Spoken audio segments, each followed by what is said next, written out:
इस सब के बीच में एक और बड़ी खबर सीधे आई है, बड़ी इंटरेस्टिंग खबर है। अमेरिकी डेलीगेशन ने चीन से मिले सभी गिफ्ट फेंक दिए। ब्रेकिंग और शॉट दिखाई है, स्टिल्स है शायद। अमेरिका रवानगी से पहले कूड़ेदान में डाले गिफ्ट। बड़ी खबर ये देखिए, चीन से मिले बैज, कार्ड, फोन डस्टबिन में डाले हैं। चाइनीज गिफ्ट में ट्रैकर, हैकिंग डिवाइस होने की आशंका है। द न्यूयॉर्क पोस्ट का ये बड़ा दावा है। एक और बड़ी खबर सीधा आइए, ब्रेक करिए। एयरफोर्स वन में चाइनीज मेड सामान की इजाजत नहीं थी। बड़ी खबर, ब्रेकिंग और शॉट। सीक्रेट सर्विस एजेंट्स ने नष्ट कराए उपहार। ब्रेकिंग और शॉट ये देखिए, अमेरिका से निजी डिवाइस लेकर नहीं आया था डेलीगेशन। ओपन सोर्स इंटेल का बड़ा दावा, ये बड़ी खबर में दिखा रहा हूं। विजय वीडियो की पर आइए, फिर दोनों ब्रेकिंग दोनों शॉट पर जाएंगे। चीन से मिले गिफ्ट फेंके, जासूसी का डर, ये है खौफ चाइना का। मैं आपको बताना चाहूंगा, एक जमाना था जब अमेरिकन प्रेसिडेंट बकायदा रशिया जाते थे मीटिंग करने, तो अपनी कार में बैठक करते थे, अपनी कार में, क्योंकि उनको लगता था हर जगह बगिंग हो रखी है, हर जगह टैपिंग हो रही है। ये देखिए, और अब चाइना का हाल देखिए। एयरफोर्स वन में सवार होने से पहले ऑन कैमरा कूड़ेदान में डाले गिफ्ट। सीक्रेट सर्विस एजेंट ने चीन से मिले एक एक उपहार फेंके। चीन से मिले badge, ID, card, phone dustbin में डाले गए। ये बड़ी खबर है।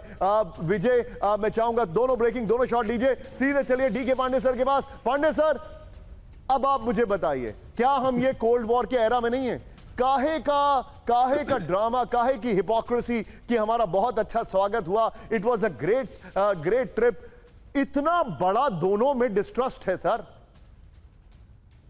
देखिए, मजेदार चीज ये है कि जब ये दोनों मिलने के लिए कितना जो है उसका हाइप किया गया, पोटेंशियल बढ़ाया गया, लेकिन उम्मीद थी किसी को, मेरे ख्याल से जो कूटनीतिक तौर पर एनालाइज करते हैं वो सब जबरदस्ती डेफिनेटली समझ रहे होंगे कि इसमें बहुत ज्यादा उम्मीद नहीं थी। केवल मात्र ये थी कि कॉन्फिडेंस बिल्डिंग मेजर की तरफ एक कदम था, क्योंकि जब टेरफ वॉर के अंदर टिट फॉर टैट चल रहा था, दोनों एक दूसरे की तरफ तलवारें निकाल के बिल्कुल भांज रहे थे और बस किस समय लड़ाई हो जाएगी इनकी, उस स्थिति में थे। तो कोल्ड वॉर का एक कहा जाता है ना असीम पराकाष्ठा।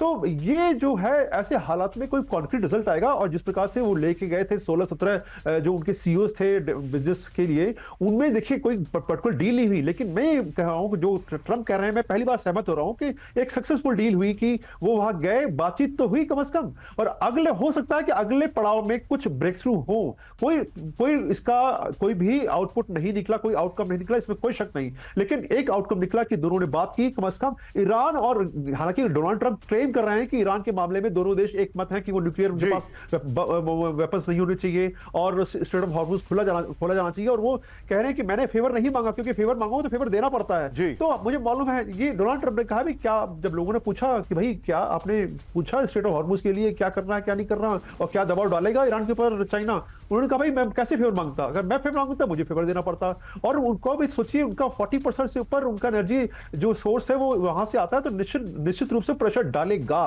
तो ऐसे जो हालात हैं निश्चित रूप से वो, और नोटेड सर, मैं आपको रोकूंगा सर थोड़ा सा, point taken sir, and thank you very much for joining.